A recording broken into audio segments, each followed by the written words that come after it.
Alors vous avez vu, aujourd'hui on trouve des smartphones parfois à plus de 1000 €, des prix qui sont absolument délirants.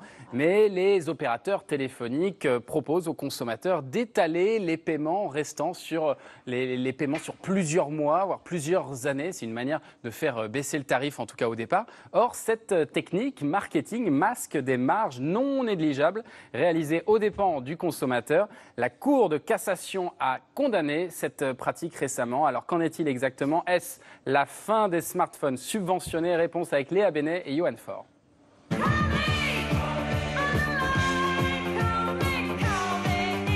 Un smartphone dernier cri à 630 € qui passe à 160 €, mais avec un engagement et un abonnement sur 24 mois. Ce type d'offre sera peut-être bientôt interdit. La conséquence d'une plainte déposée il y a 6 ans par l'un des géants de la téléphonie mobile qui, lui, n'en propose pas à l'encontre de ses concurrents. On a saisi la justice à propos de ces offres dites de subvention parce que nous avons le sentiment que c'est une mauvaise affaire pour le consommateur et que c'est mauvais pour le marché dans la mesure où l'absence de transparence entre ce que coûte le téléphone et le service masque en fait des marges qui n'ont pas de raison d'être chez les opérateurs. Évidemment, derrière le discours se cachent aussi des chiffres. 17 millions de personnes qui sont aujourd'hui tenues par ce genre de contrat et sur lesquelles l'opérateur plaignant aimerait faire main basse. Début mars, la Cour de cassation a donc rendu son arrêt et a estimé que ces offres de smartphones subventionnés s'apparentaient à du crédit à la consommation. Le système de subvention du mobile qui est acheté est en fait financé par l'abonnement, c'est-à-dire en fait un complément de prix. Et ce complément de prix est étalé sur 12 ou 24 mois.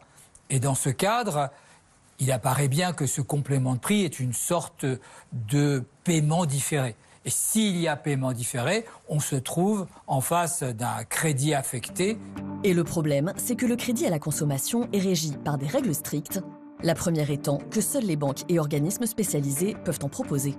Les conséquences sur les opérateurs, c'est l'impossibilité de continuer à faire de telles opérations, puisqu'on serait en face d'opérations de banque ou assimilées réservées à des organismes bancaires. Ils ne pourraient pas subventionner le prix du mobile par un complément de l'abonnement. Les opérateurs devront abandonner cette opération marketing.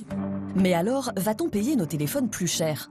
Non, car en réalité, ces téléphones subventionnés n'ont jamais été une bonne affaire. Quand on regarde sur 12 ou sur 24 mois, ça revient au bout du compte beaucoup moins cher d'acheter son terminal, certes plus cher sur le marché, et de prendre des abonnements dits low cost, notamment sur Internet. Et on se rend compte que l'économie peut être de 50% sur 2 ans. Alors, cette décision de justice est-elle l'occasion pour vous de dénoncer votre contrat? Pas si sûr. Ce qui a été pointé du doigt par la Cour de cassation ne constitue pas, selon nous, un motif de rupture légitime sans frais. C'est-à-dire que les consommateurs peuvent toujours évidemment résilier leur abonnement dans le cadre de la législation qui existe, notamment la loi Châtel, mais en tout cas, il ne faut pas penser qu'à l'appui de cet arrêt de la Cour de cassation, ils peuvent le faire sans aucune pénalité financière. Et surtout, cet arrêt de la Cour de cassation n'est qu'une étape dans une longue bataille judiciaire. Pour être appliqué, il doit encore être confirmé ou non par la Cour d'appel. Et ce ne sera pas avant 1 an, voire 2. Bon, est-ce que ça veut dire que